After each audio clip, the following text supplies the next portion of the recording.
I'm Denise Gard with Story Creations. I'm a storyteller performer who also performs with her two highly trained border collies. They do tricks while I tell the stories. I like to say that we bring stories to life. We perform at assisted living facilities, memory care facilities for seniors. We also perform at schools, public libraries, preschools, daycares, all kinds of venues. And I love what we do. The question that I would like to answer first is number 2. Which new project or skills did you start or learn during 2020? Like most performers, all of our live performances were canceled due to COVID-19. It was a very challenging time for us. The dogs were bored and sad because they love performing. And I was a little sad. But then I decided to try to do some video performances.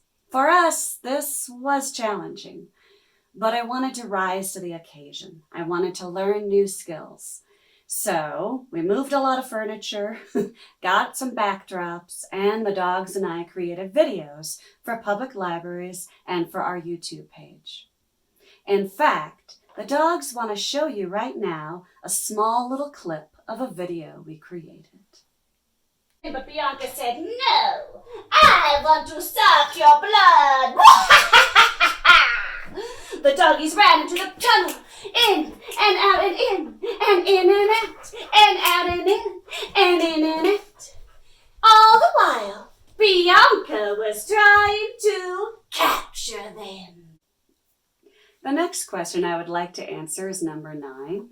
It says, assuming you didn't have any limits of budget, time, and topic, what would your next dream project be? Well, I have to admit, I've actually already started it. During the lockdown, I started writing a novel, and I finished the first draft in September. It's 90,000 words. It's mainstream fiction. It's humorous in places and heartwarming in others. I hope to get it published, and that would be my next project. I'm also working to publish children's stories. I write all these fabulous stories for the dogs to act out, and I would like to turn them into some illustrated children's books. So those are my upcoming projects. The next question I want to answer is number 1. What is your favorite creative place in Colorado and why? Every morning I love to take the dogs hiking. So for us, it's the trails. Border collies are very active dogs, so it's important to give them proper exercise. We love to go hiking, and when I'm hiking, I can think through my novel that I'm working on, plot, structure, characters. It also sometimes gives me fabulous ideas for children's stories as well. I get immersed in nature, and it just inspires me. Colorado is so beautiful. Again, I'm Denise Gard. Thank you for listening to my answers today. And I hope you check out our YouTube videos. They're under Denise Gard at YouTube. Thanks again.